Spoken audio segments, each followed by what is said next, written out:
gifts at a very young age. Now, it's important to note that just because you display these gifts and you have these talents, these raw, ornate talents, doesn't mean you don't have to practice. In fact, he was pushed by his father to show off his gift, right? Or a more pessimistic view, his dad wanted to make money off the gifts of his child, and that's really pessimistic to look at. But he recognized very early that Mozart was very gifted. He had an aptitude for music. He got him lessons. He showed him off. He pushed him. And by the age of 9 years old, he composed his very first symphony. Now, I'm a music major. I am a choral teacher by training. I am in my 30s, and I have not composed one symphony right now. In fact, I wouldn't even really know like how to begin. I know where to look and I know the elements of music, but to compose a full symphony, which is usually multiple movements and multiple technical aspects in it, uh, wouldn't be my jam. But Mozart did it at the age of 9. And unfortunately, he died a very young death. He was only 35 years old when he died, but in that time, he still composed over 600 works. So if you figure that out, I mean, first work was at age 9. He was 35, so that's, if I do some math real quick, that would be what, 24 years, 26 years he was able to compose music, and whatever 600 divided by 24, basically it's a lot of work in a short amount of time. There are people who've been composing way longer than Mozart that never got anywhere close to 600 pieces of music. Then we have Beethoven, and he's one of the later classical composers. Like, he was at the very end of the classical period. He's what's known as a bridge composer, and he bridged the classical music period over to the romantic period. And so he was really known for pushing the boundaries of music, which is why he was a bridge composer. He had mastered the classical genre, and the world and culture was changing around him, art was changing around him, and he just viewed the world differently than Haydn did multiple years before him, and even the people who started the classical era. So he's putting all these new ideas into music. He was also a ferocious piano player. When I say ferocious, I don't mean like he was good. He was good.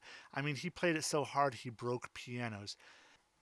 The other thing that Beethoven is really well known for, or maybe not so, it's very sad actually, is that he started to lose his hearing later in life. You probably heard that Beethoven is deaf. He wasn't born like that. He began to lose his hearing. And I can't imagine, as a musician, a composer, somebody who has this impeccable ear that relies on it, and just that's how they express all of their emotions, losing that sense. He had to saw off the legs of pianos so he could put them on the ground and hear the vibrations, and play louder so he could hear. Probably part of the reason he broke some pianos, because he was playing louder and louder to try and hear. So here's my other PSA: protect your hearing. His was not due to over loud noises, but I know we listen to music very loud today. Protect your hearing so you can enjoy it later on into life. After he died, they found a letter written to his brothers about his onset hearing loss. It was a dark and it was a dark letter full of despair that talked about ending his life and just not having a will to really live. It's called the Heiligenstadt Testament, and I'm sure I butchered that, but German because he was German. And this is an excerpt of it. It says, how could I possibly admit such an infirmity in the one sense which should have been more perfect in me than in others, a sense which I once possessed in highest perfection? Oh, I cannot do it. Therefore forgive me when you see me draw back, when I would gladly mingle with you. My misfortune is doubly painful because it must lead to my being misunderstood. I must live like an exile. And this other guy I want to highlight, Chevalier de SaintGeorge, is Joseph Boulogne. What's important about him is he is the first classical composer of African descent. He was an accomplished and skilled composer. He was such an accomplished conductor and leader of an orchestra. He was set to take over the Royal Academy of Opera in Paris.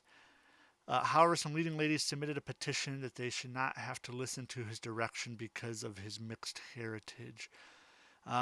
He withdrew from consideration not to embarrass the Queen of France, but he was still invited to perform with her in private. And I think it's important to include him because he is a very talented leader and a very talented composer. Not quite on the same level as the prodigy of Mozart, but certainly that no slouch when it comes to the field of music. And he was quite an interesting dude too because he was a world-renowned fencer, horseback rider. He served in the military. Really, he just everything he touched was gold. And while when you talk about like advancements in music and how this genre of classical music moves between Haydn to Mozart to Beethoven, who bridges over into the Romantic period, um, a lot of other artists you'll learn about, composers in this time period, especially in the field of music history, is dominated by white European men. If you watched our opera video, you could see the Google search where I typed in Google famous opera people, and it was just all white European dudes from, there's no pictures, it was just paintings. Uh, the only people who are highlighted really during these big swaths of music education are the intellectual champions. And sometimes that's because they're the only people who have been documented and given the opportunity.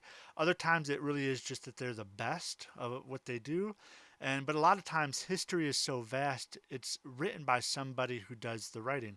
And so if you understand that history, especially music history, out of the European world, that continent was dominated by white men, then it would make sense that they would be written about by white men. But the last thing I want to talk about here is the patronage and freelance system of these composers. Haydn worked in the patronage system, as mentioned earlier. He had a steady job, a home. He was able to live constantly in the world of music. He always got to do music. He wasn't always necessarily free to compose what he wanted because he had an employer. Basically, he was working for the man, right? He got to have some latitude in what he composed, but he was working for the man, the nobility, the wealthy, the house of Esterhazy. Mozart and Beethoven did not want to work for the man. They wanted to compose their own stuff. They didn't want to have anybody telling them what to do.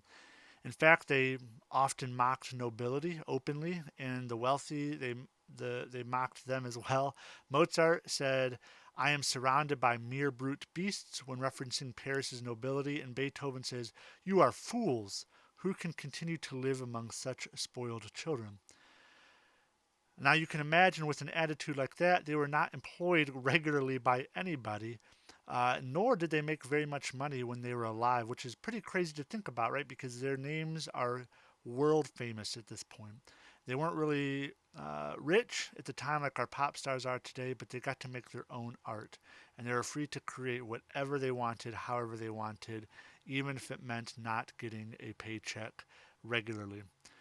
So I guess with that, what do you think? Would you rather have a full-time job with the boss that controls what you do, or would you rather have the freedom to make your own way and do whatever you want?